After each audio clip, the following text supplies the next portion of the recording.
Dos. Hola, un saludo muy especial. Les habla Carlos Grosso y les doy la bienvenida a Charlando con Charles, un espacio que hemos creado en Internet donde hablamos de todo, sin restricciones. El tema de hoy, auge de las redes sociales versus audiencia en medios tradicionales. Vamos a ver qué tan importantes están siendo las redes sociales para informar a la audiencia en general, independientemente de las edades. Y también vamos a echar un vistazo de qué tanto está viendo la gente televisión, qué tanto la gente está escuchando radio o leyendo prensa escrita, de acuerdo con lo que nuestra experiencia en medios de comunicación lo indica. Mi invitado hoy, Omar Hernández, 21 años en el periodismo, ha hecho radio, prensa escrita, televisión, ha sido jefe de emisión, jefe de redacción, ha sido también editor general, presentador de noticias, una hoja de vida bastante extensa. Bienvenido, Omar. Gracias, Carlos. Muy buenos días para usted y para los compañeros panelistas. Nos acompaña también Javier Giraldo, periodista, muchísimos años en televisión, también en prensa escrita, en televisión, repito, cronista, ha sido jefe de redacción, una hoja de vida extensa, aunque Javier Giraldo me dijo que lo presentara como un hombre que está aprendiendo a hacer periodismo. ¿Qué tal, Javier? Hola, muchas gracias por la invitación. Aquí estamos tratando de aprender todo el tiempo. Muy bien, nos acompaña también Alejandro Escobar, productor audiovisual, ingeniero de sistemas de profesión, director de Alto Turmequé Digital, una empresa dedicada al servicio de streaming. Bienvenido a Charlando con Charles, Alejo. Hola, ¿cómo están? Bien, muchas gracias. Alejandro, para entrar en contexto, todos, me encantaría que me dijeran cómo los ha tratado esta cuarentena. Brevemente, bienvenido, Omar. Bueno, pues ha sido un poco difícil, obviamente, por adaptarse uno a un mundo ajeno al que llevábamos. Digamos que el hecho de tener una restricción para salir a la calle, pues hace que uno limite ciertas cosas. Uno llevaba un cierto ritmo de vida y verse obligado a abstenerse de ciertas situaciones, pues no es nada fácil. Bien, Javier, ¿cómo lo ha tratado esta cuarentena? Pues yo creo que todos tenemos la impresión de tener que quedarnos quietos en la casa. O sea, cuando uno se quiere quedar en la casa es cosa de uno por decisión propia, pero la imposición creo que molesta a todos por las limitantes propias del encierro. Es una experiencia indudablemente y creo que en ese sentido todos tenemos que estar viendo qué le sacamos de bueno y qué aprendemos de todo esto. Y Alejandro, agobiado, triste, contento, normal. No, pues yo creo que fue un momento para poder reinventarse y como mirar a ver qué nuevas formas de comunicación y de transmisión y de difusión se podían crear. Y era como parte del momento en el que estaba, digamos, orgánicamente en mi vida. Entonces creo que ha sido bastante interesante. Pues es difícil por la familia un poco más que por uno mismo, yo creo. Bien, entremos entonces en contexto. Desde su opinión, Omar, ¿cree que la gente está consumiendo noticias más por las redes sociales que por los medios tradicionales? Sin duda, Carlos. Yo pienso que todo el mundo hoy en día está abocado a las redes. Están mirando un poco noticias por allí. Algunos noticieros tradicionales como RCN y Caracol le han apostado a esta vía, viendo pues que pues, la gente quiere más que todo llegar, mirar a través de sus medios electrónicos, informarse. No solamente en el ámbito noticioso, también alternativas como el Twitter, creo que de hace mucho tiempo, antes de empezar esta situación que estamos viviendo, pues le es más fácil, la gente quiere inmediatez y las redes pues se lo brindan. No extenderse, mirar ciertas informaciones, sino como bien estoy diciendo, algo inmediato, algo que puedan mirar rápidamente y no tienen el tiempo para llegar y hacerlo, digámoslo así. Y sin duda acrecentó este fenómeno debido pues a la situación que estamos viviendo. La gente pues quiere informarse a través de estos medios y ha sido pues importante y dinámico para quienes hemos hecho televisión o hemos hecho radio o prensa escrita, apostarle a estas nuevas alternativas de comunicación. Javier, su opinión. ¿Por qué la gente estará consumiendo más redes sociales que medios tradicionales? Yo creo que cuando los medios electrónicos basados en Internet empezaron con su auge, nadie previó el fenómeno que representaba que el consumidor ejerciera como tal. Es decir, el que busca información la quiere específicamente sobre un tema y la quiere en el momento que necesite. Y entonces en ese orden de ideas, pues la televisión y la radio ponían sus propios límites, sus propias márgenes, sus propios horarios y no necesariamente eran los de esos consumidores. Más todavía cuando de ahí se pegan los jóvenes que están en unos planes más relajados, que tienen unos horarios de estudio, por ejemplo, distintos a los del resto de la gente, y entonces pensar en un noticiero en la mañana o al mediodía o por la noche específicamente, pues lo saca de su agenda y ellos empiezan primero a consumir entretenimiento y luego, en situaciones particulares como esta de la pandemia, a buscar todo tipo de información, pero en el momento en que lo quieren. Yo tengo curiosamente, una persona cercana que no tiene sino en este momento como 7 años, desde hace un par de años, hace algo que a mí me ha cuestionado y es que se mete a YouTube, busca videos de su interés, pero cuando encuentra el título que le atrae, se va hasta el final para ver cómo termina y decidir ahí si le invierte el tiempo para verlo completo. Óigame bastante. Y eso, digamos, rompe por completo lo que nos enseñaron en la escuela de que en el lead, en el comienzo de la noticia, por ejemplo, debía estar la información clave para enganchar al lector, para enganchar al público. Javier, Irse al final para después decidir si empieza es una posibilidad que no existía antes en radio, ni en televisión, ni en cine. Entonces, son las ventajas que empiezan a encontrarles en particular los muchachos, digámoslo así, para poder estar más pegados a las posibilidades que les da la información por Internet. Bien, Javier, me llama mucho la atención lo que usted acaba de decir. Esa podría empezar a ser una de las conclusiones. La información en el momento en que la necesite. Si sale una noticia a las 7, 8, 9 de la mañana, la consume y no tiene que esperarse hasta un noticiero del mediodía o hasta las 7 de la noche. Cuando ya lleguen las 7 de la noche, un horario impuesto por los medios, pues ya tiene un análisis propio de esa noticia. Alejandro, ¿usted comparte las opiniones de Omar y de Javier o tiene su propio postulado? No, yo creo que estoy completamente de acuerdo frente al tema del acceso. Yo creo que eso es un tema muy importante porque, pues justamente, lo que cambió ahorita fue la forma de consumir y yo creo que, por ejemplo, temas como la cuarentena también nos está enseñando que ya los horarios se trastocaron mucho para todo, entonces la gente tiene que poder hacer las cosas y poder consumir lo que quiere consumir en el momento en el que lo quiera hacer y no tener que estar esperando. Eso sí es una realidad que nos enseñó Netflix, que nos enseñó Spotify, que nos enseñó pues todo este sistema de OTT que tenemos, que nos enseñó la web misma también, porque es que la web misma, en el momento en que un periódico viró a tener una página web, viró para tener una página web es para no tener que esperar a tener que imprimir la hoja, sino poder salir en el momento en que salía la noticia, tener un espacio web para poder hacer este trabajo. Creo que eso es lo más importante, digamos, esa capacidad de acceso. Y de ahí sigamos con apenas tienes esa posibilidad de infinito acceso,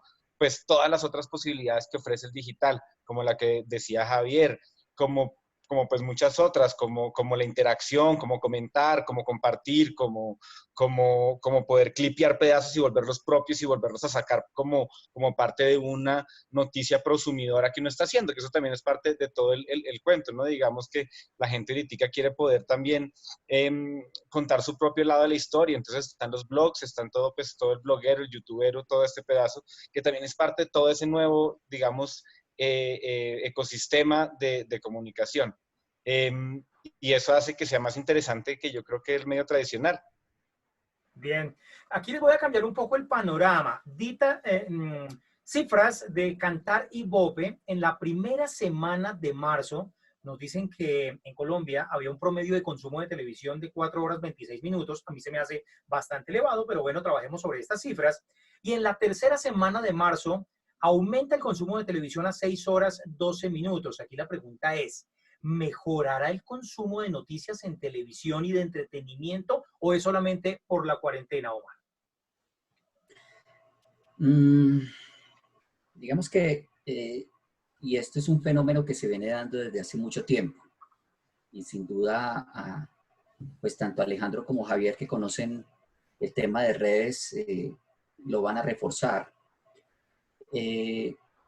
El tema de la televisión ha venido perdiendo fuerza. Digamos que la gente ya no lo consume como lo hacía. Digamos que el horario de 8 de la noche, cuando le apuestan a algunos canales a las novelas, es porque pues llega la gente, descansa, se acuesta y lo hace.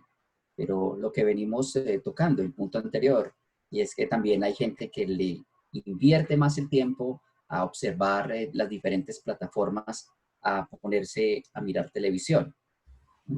Lo digo desde la experiencia propia. Cuando yo trabajé en uno de los canales tradicionales del país, le estaban empezando a apostar al tema de los realities y se dieron cuenta que eso les producía, les daba ganancias mejor.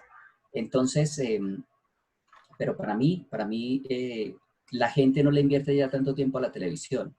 Lo que decía Javier hace unos minutos, la inmediatez es lo que la gente quiere observar, es algo rápido y no tirarle, como se dice coloquialmente, tanta corriente a ciertos productos o a ciertas situaciones que la misma televisión le ofrece. Bien, Javier, ¿usted qué opina de esto? Yo creo que en muchos aspectos de la vida toca hablar antes de la pandemia y después de la pandemia. Correcto. Y, por ejemplo, en temas de consumo de información o de producciones audiovisuales, ahí hay un reto enorme. Y Alejandro Escobar nos podrá confirmar cómo en redes tenían muy claros los horarios y los días en los cuales se debía publicar para Twitter, para Facebook, para TikTok ahora, Instagram. para cualquiera de las redes, estaban muy claros los horarios, los momentos en los cuales la gente tenía como campo para acceder a la información que allí se pusiera y era parte de la estrategia de quien manejara las páginas, las redes sociales de los administradores de esas comunidades. Ahora ya no se puede hablar de eso, porque como la gente está sentada prácticamente 24 horas frente a una pantalla, sea computador o sea su celular, y como no tiene que salir en estos días, esas prácticas de consumo seguramente han cambiado y seguramente implicará que barajen de nuevo las cartas y cuando pase la situación, la realidad sea diferente, porque hayan encontrado otras cosas. O sea, el solo hecho de estar, por ejemplo, teletrabajando o teleestudiando, pues le da a uno sencillamente la posibilidad de que, por ejemplo, cierre aquí la cámara cuando es una sesión como esta y quizás esté revisando a la par el celular o en una pantalla alterna cualquier otro tipo de información o inclusive viendo películas, ¿sí? Entonces, eso creo que nos hace que hoy haya un apetito distinto. Quizás la situación que genera tanta inestabilidad hace que busquen el tipo de datos que les dé tranquilidad en cualquier parte. Y por eso hemos visto un montón de noticias falsas también, ¿no? Sí. Y por eso también tenemos otro reto los periodistas, y es que el contenido que nosotros generemos tiene que ser de tanto rigor y de tanto juicio que se diferencie de cualquier otra cosa que aparezca por ahí como si fuera las famosas fake news. Porque también, así como hoy, cualquiera puede opinar, cualquiera puede informar o cualquiera puede desinformar. Entonces, por eso creo que aquí estamos ante un hecho que nos cambia, nos pone, como dije ahora, a barajar y repartir de nuevo las cartas para entender cómo nos vamos a mover en adelante, porque sí creo que es un punto que trastocó por completo lo que venía haciendo en muchos aspectos. Entonces, Javier, en pocas palabras, hay que medir las cosas antes de la pandemia y en pandemia. Muy bien, Alejandro, ¿usted cree que pues esta ganancia que ha tenido la televisión entonces ¿Ha sido pues por el tema cuarentena o va a seguir una tendencia llamativa para los medios tradicionales? No, yo realmente creo que los medios tradicionales, pues, o sea, yo quiero ser yo siempre he sido muy vanguardista en la forma de ver cómo tiene que sacar uno la televisión y la comunicación. A mí me parece que los medios tradicionales ya son simplemente un elemento más de todo un organigrama, de todo un sistema, de todo un ecosistema de transmisión. Y sirve para una cosa y la web sirve para otra y las redes sociales sirven para otra y todo sirve para una cosa distinta. Lo importante es tener un entramado suficientemente sólido y suficientemente grande para que cada uno de los medios le dé tráfico al otro medio y así se retroalimente y haya un tráfico cruzado que llaman, porque lo importante es tener, o sea, un partido de fútbol es mejor verlo en televisión que verlo en celular, eso ya lo sabemos. Entonces, si queremos ver fútbol, mejor verlo en televisión en directo, en 4K. En una película, pues es chévere ir a cine. Cada medio tiene su realidad. ¿Qué pasa con las redes sociales? Que las redes sociales se volvieron todo un nuevo sistema de transmisión. O sea, es como si se hubieran inventado otro aparato en el televisor, como el televisor, que fue el celular, pero en el sentido en que es otro medio de difusión que tiene otras reglas completamente distintas. No es que uno coja el video de televisión y lo pase a redes sociales. Ese es el error que se comete normalmente. Lo que nosotros llamamos la cross media, es lo que siempre llamamos la cross media. De coger el clip tal cual que sale en televisión y ponerlo en redes sociales. Es una ventaja, es una ganancia, porque tienes acceso a ese clip en todo momento, pero pues de verdad, si no estás mirando las potencialidades del medio, lo estás desaprovechando, porque el medio tiene muchas más potencialidades. Y digamos, triste o felizmente, no lo sé todavía, porque esto tiene cosas buenas y cosas malas, aparecieron las redes sociales para generar estas nuevas reglas de consumo en el medio digital, porque antes todavía no había reglas de consumo. Antes tenías que ser un freak, o tenías que ser un geek, o tenías que ser lo que fuera para poder meterte y encontrar el contenido y aprender a leerlo y buscarlo y saber descargarlo, y era más complicado acceder a ese contenido. Las redes sociales sí le dieron una facilidad, le hicieron una aceleración dramática a la forma en cómo se consumía el contenido. ¿Qué pasa? Es que las redes sociales son privadas, no son públicas, ¿cierto? Y tienen unos fines comerciales que al principio ni siquiera estaban pensados. Las redes sociales se fueron creando a medida que iban avanzando. Uno se ve la película de la red social, por ejemplo, la de Facebook, uno se da cuenta que esto comenzó como un chiste, después estabas compartiendo fotos de amigos, después fotos de gatos, después noticias, después política, después elecciones, después publicidad. Se fue creciendo y se volvió una bola de nieve absolutamente gigante que la gente no tenía claro cómo se manejaba. Y entonces hay unas reglas ahí que son complicadas. Digamos, a mí me parece que yo leí un artículo el otro día muy interesante de un filósofo coreano, que no me acuerdo el nombre, Han, que decía que estamos viviendo un feudalismo digital porque es que resulta que es que las redes sociales son un espacio que nos regalaron para que nosotros trabajemos en él y les demos nuestro fruto de trabajo a unos señores feudales digitales. Así funcionaba antes la tierra. Tú te daban un pedazo de tierra, tú sembrabas cebolla, le dabas casi todo al señor feudal y te quedabas con lo tuyo para poder vivir, ¿cierto? A ti ahora te regalaron el Facebook, te regalaron el YouTube, te regalaron estas cosas.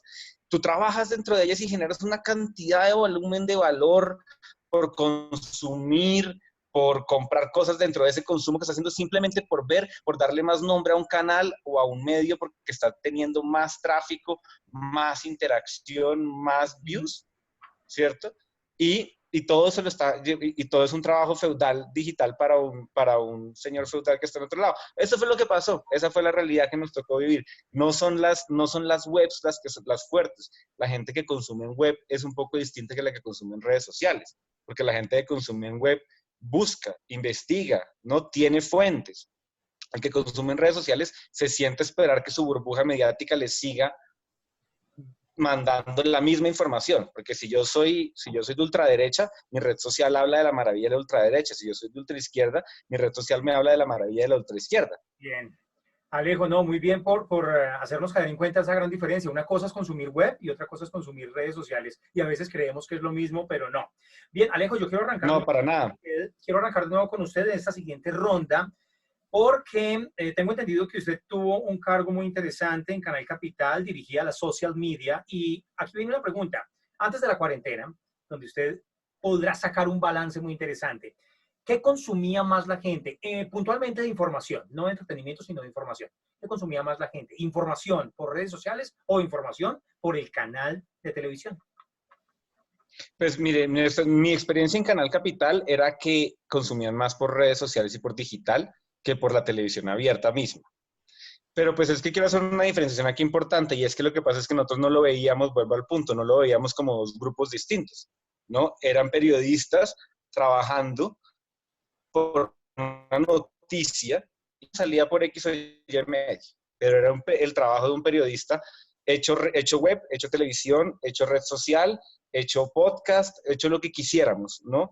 Y el trabajo periodístico pues era pues, una fuente muy importante de todo ese éxito, de todo ese trabajo.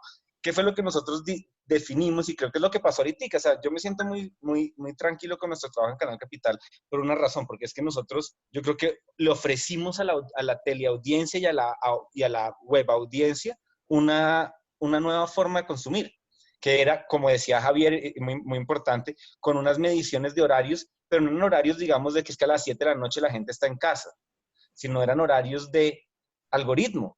Estábamos viendo y masajeando el algoritmo semana a semana y entendiendo, bueno, 3 de la tarde nos fue bien esta semana, entonces dejémoslo acá. O entonces el estreno pongámoslo a esta hora. Entonces movíamos las fichas a través de lo que nuestra propia data de consumo nos daba, que eso es maravilloso en digital, es que eso en televisión no es tan fácil de hacer. Uno en digital y en televisión además tiene que pasar por consejos de programación, por una cantidad de cosas. En digital uno simplemente toma decisiones sobre la marcha, sobre lo que va leyendo de las métricas y de los insights y eso. Bien. Y lo que hicimos fue entonces generar una forma de consumo mucho más inmediata. Si uno ve Caracol, por ejemplo, ahorita, yo veo como Caracol hizo Caracol, ahora me fascina. Yo estoy pegado a Caracol ahora porque es súper fácil de consumir. Uno siempre entra y recoge la noticia, la recibe rápido. Esto es lo que nosotros tratábamos de hacer en Canal Capital, tanto en redes sociales como en web. Pero, por ejemplo, vuelvo al punto de web. O sea, nuestro trabajo en web fue muy, muy eficiente, muy eficiente. Pasar de 3 personas escribiendo a 30 personas escribiendo al mismo tiempo para un portal. Generar esa cantidad. Entonces, cuando tú querías saber sobre Bogotá, conexióncapital.co entrabas y ahí estaba la noticia. O sea, no se demoraba más de 3 minutos en aparecer. Era un portal de noticias. Eso es una maravilla. Yo creo que eso fue nuestro hit, pero es un hit de trabajo, es un hit no es que sea mucho más difícil de pensar, ni digital, ni muchas cosas, sino es de meterle el hombro. O sea, yo creo que el equipo periodístico del canal fue maravilloso en eso porque nos acoplamos todos y salimos el último año y medio, los últimos 2 años fueron absolutamente engranados, absolutamente rápida la comunicación entre los dos equipos. Me pareció, y pues eso fue que los números subieran tanto, unos números muy, muy altos. Bien, Alejandro, ahora paso a Javier Giraldo y yo quiero retomar el tema de los millennials. Desde mi punto de vista, lo que he podido observar sin mirar cifras de empresas que estudien el comportamiento de consumo de información, me doy cuenta que los millennials no están prendiendo el televisor para consumir información.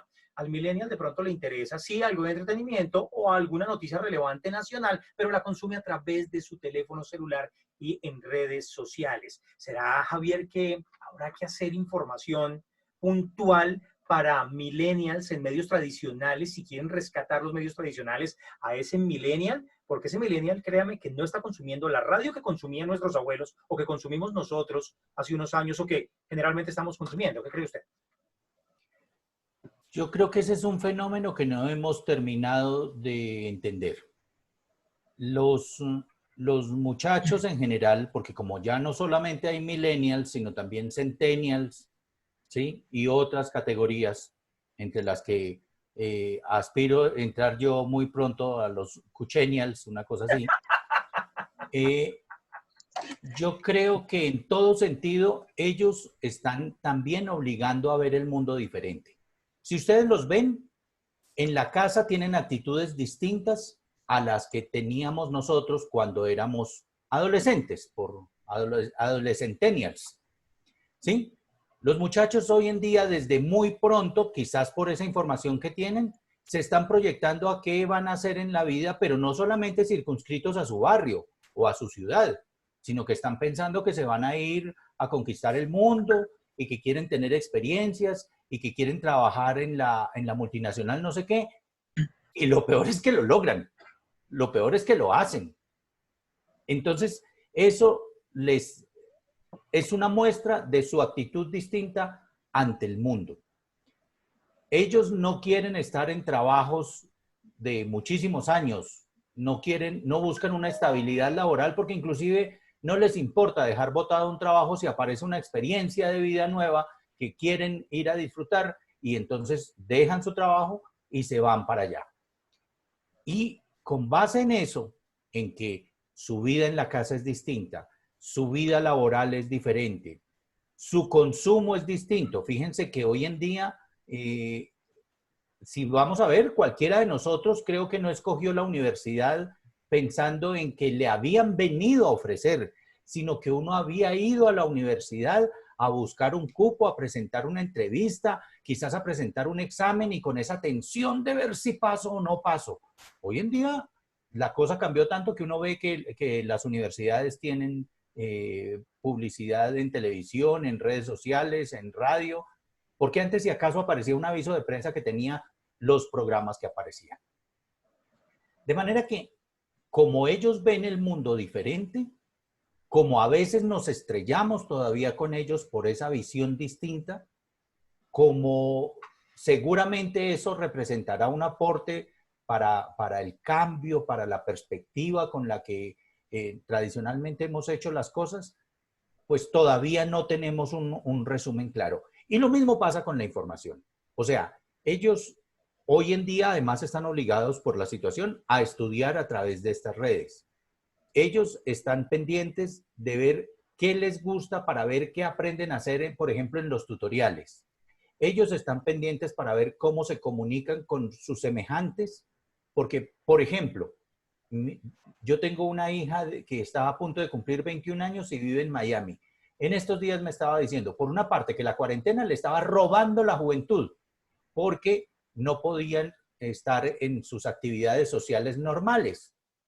Pero resulta que muy rápidamente superaron esa situación y entonces ya están usando estas salas de Zoom, por ejemplo, estas salas de videoconferencia para hacer fiestas comunales. Le llaman a una actividad el Netflix Party, porque se ponen a ver una serie y están viendo la serie en una pantalla y con sus compañeros en otra pantalla acá, comentando como si estuvieran sentados en una sala de cine o en la sala de su casa viendo la serie. Esta posibilidad de tener en pantallas anexas por la videoconferencia, entonces les sirve para que hacen el show de pasarse un vaso, están tomando acá y graban el momento en el que de esta ventana pasa a la otra para que el otro reciba el trago y así pintan que están y sienten que están compartiendo. Tienen la misma música, comen lo mismo. Es decir, aunque les duele una situación como esta, porque no tienen el contacto físico, también han encontrado de forma muy fácil la posibilidad de convertir estos medios en su forma de estarse no solo capacitando por la educación o trabajando por el teletrabajo, sino también en la vida social que ellos están necesitados, ávidos de estar teniendo. De manera que yo sí creo que a ellos nos hace falta todavía estudiarlos bastante y no sé si podamos en algún momento definirlos. Bien.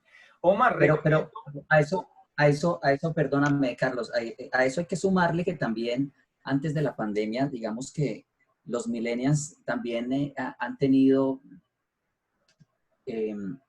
diferencias, digámoslo así, en cuanto al modo del trabajo. Pues digamos que en el campo de nosotros, quienes hacemos periodismo, pues los mismos periodistas ya tienen una forma distinta de trabajo que pues para uno es sorprendente. El hecho digamos que a uno lo educaron en el sentido de que el periodismo se hace en la calle y las historias se encuentran en la calle. Y hay cosas que sorprenden cuando uno dirige a un chico y le dice, no, es que yo el video o el cubrimiento ya lo tengo aquí en el celular, entonces no hay necesidad de ir. Y es cuando uno dice, no, pero es que la historia la encuentra en la calle. No está ahí. Sí, te dan una herramienta, pero no hay como ir acceder a la persona, como se dice coloquialmente en el periodismo, a la señora de los tintos, que es la que puede aportarle y contarle esos detalles que pues no la va a encontrar en el celular. Bien. Bueno, ya para ir cerrando esta charla que está muy interesante y podríamos hablar 2, 3, 4, 5 horas, incluso podemos poner una cita para dentro de 15 días y hablar de otro tema, quiero hacerles una pregunta que cerraría esta charla. ¿Morirán los medios tradicionales en el corto, mediano o largo plazo? ¿Cuánto cree que le queden a los medios tradicionales? ¿O no morirán? ¿Qué va a pasar entonces con los millennials cuando tengan 50, 60 años? Ellos yo creo que ya no van a ver televisión porque de verdad ellos no prenden el televisor para consumir información. ¿Qué dice Omar? Arranco con usted. Hay algo que llama la atención y es, digamos que esta nueva generación no consume, y voy a poner el ejemplo claro, el periódico como lo hacemos algunos o lo hicieron nuestros padres y pues sin duda nuestros abuelos. El hecho de que llegase el periódico diario permitía esa sensación que ellos mismos llamaban. Yo recuerdo que un ex jefe mío, quien es maestro del periodismo, me decía, no hay nada más interesante que sentir, que tocar el periódico y escudriñarlo página por página y analizar su contenido como tal. Y para eso no necesariamente necesita ser periodista, lo hace la persona del común. Hoy en día, como lo hemos planteado durante esta charla, pues los medios digitales pues lo han, digamos que reemplazado. Pero a lo que voy es a lo siguiente, ya la gente no consume el periódico, no observa. Digamos que, insisto, las nuevas generaciones, hay quienes todavía nos tomamos el tiempo para poder mirar la crónica. Por ejemplo, yo soy de los que miro las crónicas de los colegas como para enriquecer un poco mi léxico y también pues mirar fortalezas y debilidades propias.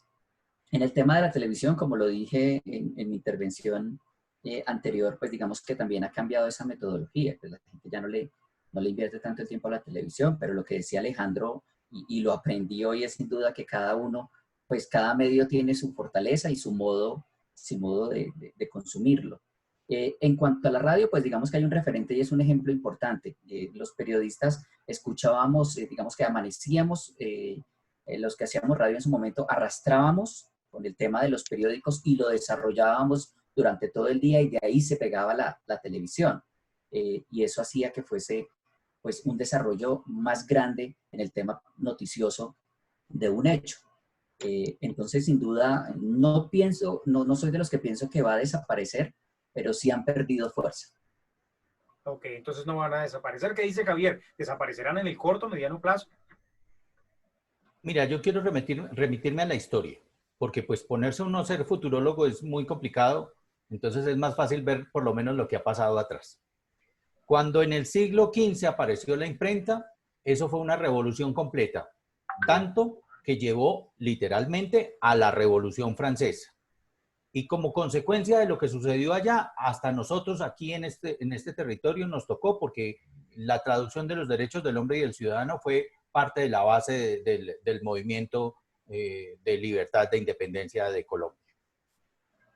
Cuando ya estuvimos los periódicos, hubo amenaza porque apareció la radio y pensaron que iría a desaparecer el periódico y no desapareció. Cuando apareció la televisión, entonces también pensaron que iría a desaparecer o la radio o la prensa y ninguno de los dos desapareció porque cada uno cogió su perfil. Y ahí retomo también, como lo hizo Omar Alejandro, las palabras de Alejandro Escobar para decir que cuando ahora aparece la web y cogen tanto aire las redes sociales como medio de comunicación, pues seguramente lo que toca hacer es eso que nos estaba revelando ahora Alejandro, que había hecho en Canal Capital, encontrar cuál es el punto para cada uno de los medios. Indudablemente los costos y la situación económica hace que esto sea más sencillo. Esto digo, la internet y las redes. No hay que pagar frecuencias, no hay que imprimir, no hay que gastar papel, no hay que pensar en la ecología respecto a lo que esté gastando esto ahí. Es un proceso más inmediato, se puede arreglar, se puede transformar, se puede corregir. Entonces, las evoluciones de los grandes periódicos apuntan a que ellos miren qué va a pasar en lo digital para que puedan mantenerse, porque el modelo como estaba antes seguramente no va a ser. Estamos acudiendo a la posibilidad de que desaparezca Colprensa, porque su modelo nació como el hecho de que los periódicos regionales tuvieran en Bogotá unos corresponsales y no cada periódico regional el suyo, y esos corresponsales mandaban fotos y mandaban sus textos por hacer los cubrimientos. Hoy tenemos ruedas de prensa virtuales porque también lo obligó la pandemia. Entonces, en ese sentido, a todos nos toca pensar cómo nos vamos a repensar para ver cómo nos adecuamos a eso, para ver productos como este de las charlas que estamos haciendo, inclusive sin estar reunidos juntos, cómo estamos entregando una nueva información que tenga un consumidor al que le resultemos atractivo y que así nos mantengamos en la tarea que nosotros sabemos hacer, que es encontrar las historias y encontrar la información. Por supuesto que es más rápido tener la foto y tener el comunicado y tener inclusive el video del funcionario dando la declaración, porque eso nos evita muchísimos costos de desplazamiento y muchas otras cosas. Pero ¿qué tanto estamos sacrificando? Y es lo que sí me preocupa a mí, por ejemplo, de cómo vayan a estar los noticieros después de la pandemia, cuando ya nos hemos acostumbrado a oír audios que no son los de óptima calidad, a que transmitan por WhatsApp, a que hagan falsos directos desde la sala de la casa, porque todo eso va perdiendo. De hecho, en este momento ninguna de las producciones grandes de televisión están en marcha porque lo obliga la situación. Entonces, ¿qué va a pasar en adelante? A mí sí me preocupa que más adelante digan no se necesitan tantos camarógrafos y no se necesitan tantos periodistas y no se necesita tanto personal, porque fíjese que ya hicimos televisión en los canales nacionales a punta de WhatsApp. Bien, listo. Por favor, Alejandro Escobar, muy breve, por favor, para cerrar la misma pregunta. ¿Morirán en el corto o mediano plazo los medios tradicionales? Pues mira, yo lo veo rápidamente desde dos puntos. Un punto que es importante, que es la palabra convergencia, y es entender que es que nosotros estamos, o sea, la tecnología está haciendo que las cosas converjan a dispositivos.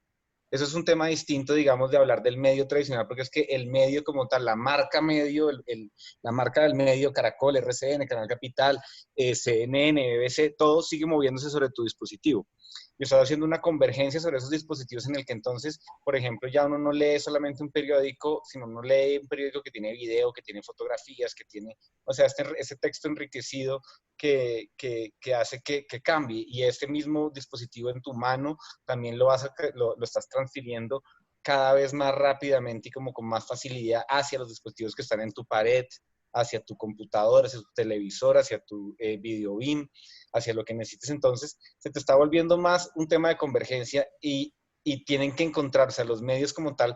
De pronto va a haber un cambio de distribución en la frecuencia, lo que sea, pero tienen que encontrar una forma de seguir distribuyendo contenido hacia esos dispositivos.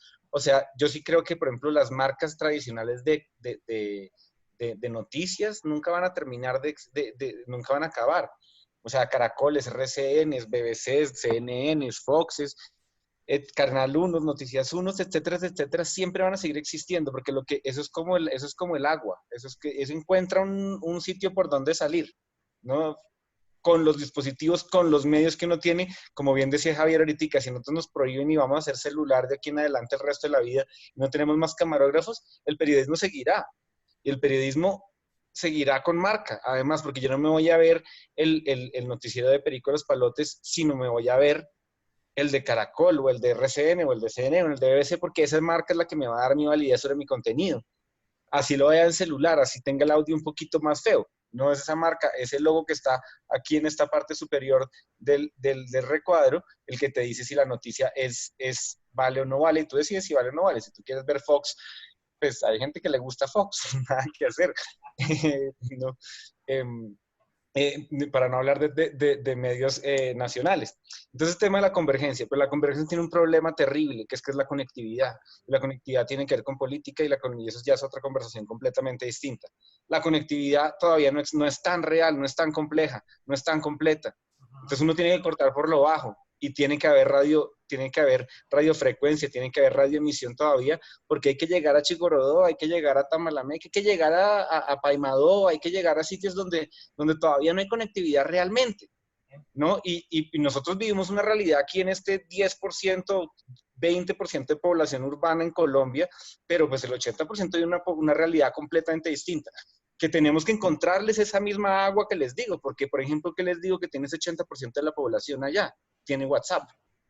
Y la gente no y nosotros logramos en un momento dado tener un sistema de transmisión de noticias por WhatsApp muy interesante, que el WhatsApp mismo nos bloqueó. Entonces, encontrar cómo algo como WhatsApp nos puede ayudar a llevar noticias de una manera digital, de una manera no lineal, que como la televisión o la emisión en radio. Pero pues, o sea, esto es un tema de convergencia versus conectividad muy complejo. Y por el otro lado está el tema del público general versus el público de nicho, que yo creo que es otro tema que es clave dentro de la conversación digital. Es que yo dejé de ser un poco nostálgico frente al pasado cuando comencé a trabajar en Canal Capital y me tuve que digitalizar y volver más digital de lo que quería inclusive yo mismo ser. Yo amo mis libros y yo amaba el periódico, yo lo leía y me gustaba la mancha de tinta en el dedo y la vaina. Pero después me puse a pensar, oiga, sí, chévere, romántico, pero no hay nada como el hipervínculo. No hay nada como poder profundizar sobre una noticia en el hipervínculo. Y eso no te lo permite el periódico nunca. Uno no puede decir, oiga, esta noticia tan interesante sobre el humedal, yo me voy a meter 3 noticias más de estas para atrás, me voy a meter en el historial para atrás a leer, para poder profundizar, o me voy a cambiar de medio para poder profundizar. Y ahí, pues, entonces sí se acabó el romanticismo para mí, porque yo sí prefiero el digital en ese sentido, en que la gente comience a encontrar formas de consumir. Y entonces ahí vamos al nicho. Hay gente que le gusta consumir así profundamente y hay gente que le gusta consumir por la superficie. Entonces, qué maravilla que el digital te permite tener contenido para el que consume superficialmente, que es terrible porque hay veces volvemos al punto de la burbuja mediática, que es el peligro más grande que tiene el mundo digital en cuanto a periodismo, es la burbuja mediática, más que el fake news mismo, es la burbuja mediática, porque es que no te deja salir de otra realidad, no te deja explorar otras nuevas fuentes, que es el problema de consumir en redes sociales y no investigando por sus propios medios. Y entonces, pues, ese tema de nichos es muy importante. Entonces, la gente va a querer consumir. Hay gente que le interesa profundizar, hay gente que no. Y eso es chévere que exista en el mundo digital. Y va a seguir yéndose hacia ese lado. Todo va a seguir yendo hacia la convergencia. Bien. Alejandro, muchas gracias. Me gustó algo y rescato esa frase. Los medios tradicionales son como el agua, van a buscar la salida por algún lado. Bien, yo me despido de Omar. Muchas gracias, Javier. Muchas gracias, Alejandro. Yo creo que es una charla que queda coja por el tiempo. 42 minutos llevamos dialogando. Yo los invito para que acordemos una cita y hablemos de otros temas como fake news, cómo contar una historia. ¿Es más importante una imagen o una voz o un periodista contando todo? Muchos temas y otros que ustedes tengan. Me despido de ustedes, muchas gracias, y en otra emisión nos volveremos a ver con otro tema importante en Charlando con Charles. Adiós.